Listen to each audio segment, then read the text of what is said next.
Antes de marcharme de vacaciones en unos días, quiero dejar terminados los vídeos de Terminator, así que no perdamos el tiempo. Hoy, Terminator Salvation.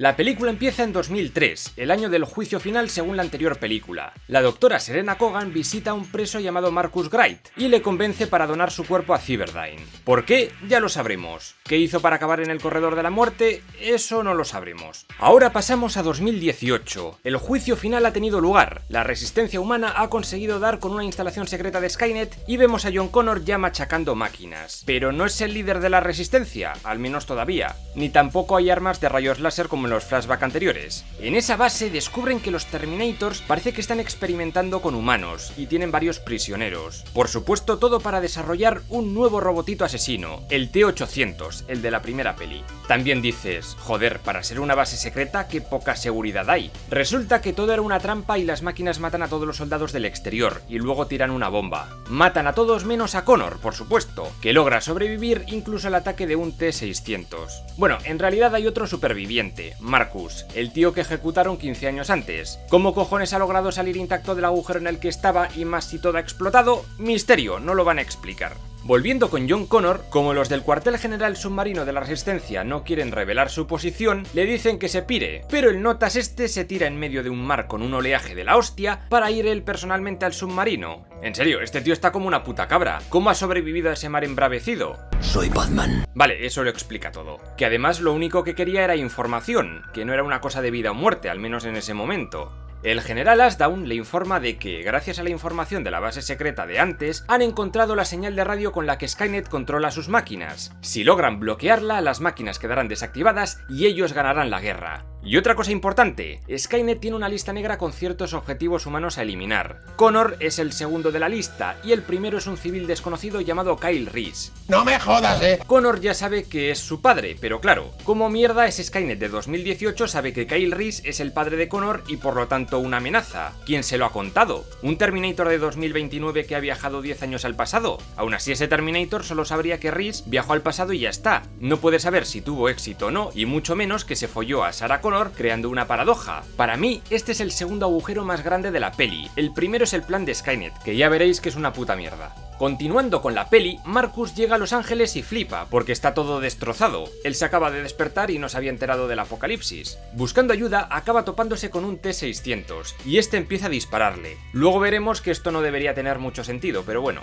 Al final es salvado por Kyle Reese y su ayudante Star, supervivientes de la extinta resistencia de Los Ángeles. Star es muda y la verdad es que no sé por qué está en la película, porque no aporta a la trama absolutamente nada. Marcus le repara su radio y pueden escuchar la voz de John Connor hablándoles y alentando la esperanza de las gentes. Si estáis escuchando esto, soy Batman. ¿Cómo cojones ninguna máquina es capaz de rastrear su señal y saber desde dónde transmite? En vez de aviones, robots y máquinas del tiempo, Skynet podría invertir en rastreadores. Los tres cogen un coche y llegan a una gasolinera, donde hay unos rateros allí viviendo. En ese momento llega un pedazo de robot gigantesco y se lleva varios y mata a otros muchos. ¿Cómo cojones se ha acercado al lugar sin hacer nada de ruido? Sus pasos tendrían que haberse oído hasta en la Conchinchina. Mission: the destruction of any and all Chinese communists. Embrace democracy, or you will be eradicated. De las patas del Transformer salen hasta motos Terminators, porque se ve que el grandote ya se ha cansado de disparar a los protagonistas.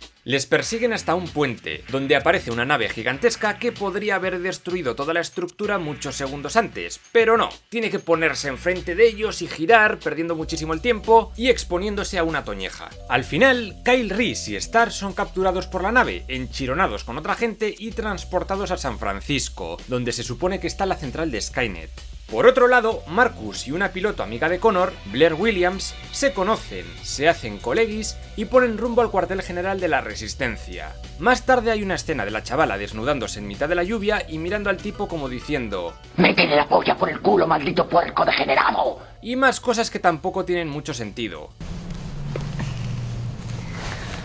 Solo quiero calor corporal.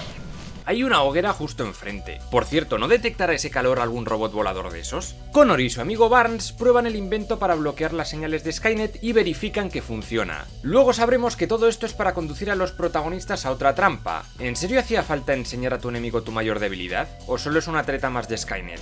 Entonces, ¿por qué afecta a máquinas random con las que se van encontrando?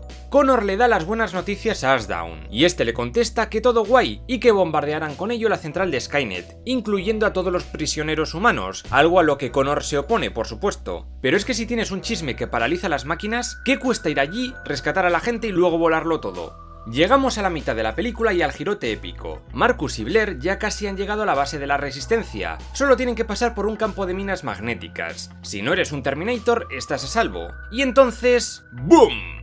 Kate, la mujer de Connor, le abre el pecho y descubre que Marcus es un puto cyborg. Él piensa que es humano todavía, pero de eso ya solo le queda el corazón y poco más. Lo raro es que aparte de algunos rasguños en la piel, tras la explosión de la mina, el tío está perfectamente.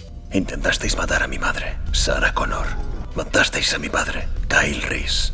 No vas a matarme. Kyle Reese está en un transporte que se dirige a Skynet. A ver, ¿al tío este no le extraña lo de que Kyle Reese es su padre? ¿Por qué empieza a hablar del crío con el que se encontró como si fuera el mismo Kyle Reese? En un momento dado, las máquinas identifican por reconocimiento facial a Kyle Reese. En serio, ¿cómo cojones saben cómo es su aspecto? Si hubiera nacido antes del apocalipsis, quizás hubiera alguna base de datos de bla bla bla bla. Pero no es el caso, por lo que su identificación no tiene puto sentido. Y si estaba como número 1 de la lista de objetivos prioritarios, ¿por qué no le matan? Y otra cosa que nos vamos a quedar sin saber es, ¿para qué secuestran las máquinas a estas personas? Para hacer experimentos dudo que necesiten a tanta gente. No sé, podría ser también para usarlos de escudos humanos y evitar el bombardeo masivo, pero ya hemos visto que a los rebeldes se la suda eso un poco. Blair decide traicionar a los suyos y salvar a la Gui antropomorfa porque le cae bien. ¿En serio? ¿Le conoce de una noche y ya se ha montado toda esa película? A Blair la capturan, pero Marcus consigue huir. Connor le persigue, aunque sobrevolando un lago es atacado por Terminator serpientes. Esto del agua es un poco random, porque Marcus, siendo una máquina, pesará bastante más que un humano, pero no parece que se dé mucha cuenta de ello las repetidas veces que ha tenido que nadar. Varios soldados de la Resistencia mueren en el lago, pero como Marcus salva a Connor de una de las Serpentinators, al final este le da un voto de confianza y le tira una movida para comunicarse con él, y Marcus vuelve al agua. ¿No se joderá el aparato que acaba de darle? Connor pide a Ashdown que aplace el ataque aéreo sobre Skynet para poder rescatar a los prisioneros, pensando sobre todo en Kyle Reese. Pero ni puto caso. De todas formas, ¿es Kyle verdaderamente importante? ¿Qué pasaría si le mataran? ¿De pronto Connor desaparecería en plan disolución cruzada y todo el resto seguiría igual? Lo digo porque la otra opción sería que en ese futuro no cambiara nada, pero a la vez se creara una nueva línea del tiempo desde 1985, y salvarles solo afectaría a ese otro universo, pero a ellos no. Los de ese universo les sudaría la polla. Y todo esto suponiendo que Reese sea el padre del John Connor original, como ya conté en el primer vídeo. Marcus llega a la central de Skynet y se dispone a lanzar el anillo único a la lava. Las máquinas le dejan pasar como si nada, es decir, que ya le tenían fichado. Vale, entonces, ¿por qué cojones este Terminator intenta cargárselo al principio de la película? ¿O el Transformer de la gasolinera? ¿O este otro en el puente? Estos robots podrían haber analizado sus rasgos faciales y haber dicho: ¡oh vaya, si es el amigo Marcus! ¡Dejémosle con sus misiones secretas! Pero nadie lo hace, y es ilógico teniendo en cuenta que Marcus es parte del plan de Skynet. ¿Ninguna máquina ha recibido el memorando de dejar en paz a Marcus Wright? Gracias a Marcus, John Connor logra infiltrarse dentro de las instalaciones y hackear las celdas gracias al ojo de un Motonator. Algo que no entiendo es por qué estas máquinas usan interfaces en pantallas en los que puedes usar tus dedos de humano para interactuar con ellas y abrir puertas. ¿En serio las necesitan? Pasa lo mismo con las putas motos Terminator, que las puede usar Connor para viajar tan tranquilamente. Tras repararse, a Marcus se le aparece Skynet con forma de la doctora Serena y somos testigos de un nuevo girote. He desarrollado un artefacto para viajar en el tiempo que yo llamo máquina del tiempo. Resulta que él siempre ha sido una máquina de infiltración que conservaba su personalidad original, permitiéndole pasar completamente desapercibido entre los humanos. Sin él saberlo, lo único que ha hecho Marcus ha sido guiar a John Connor a una trampa. ¿Pero tiene esto algún sentido? Ni remotamente, porque todo ocurre por pura casualidad. Las máquinas o no sé quién le resucitan y le sueltan en mitad de la nada, tras una explosión después de haberse cargado a todo el equipo de Connor. Llega a Los Ángeles porque descubre una carretera y decide seguirla, y casualmente, antes de que lo maten, se topa con Kyle, que por X motivos decide quedarse a vivir allí en vez de emigrar como las demás personas inteligentes. Luego Marcus casualmente escucha la grabación de Connor.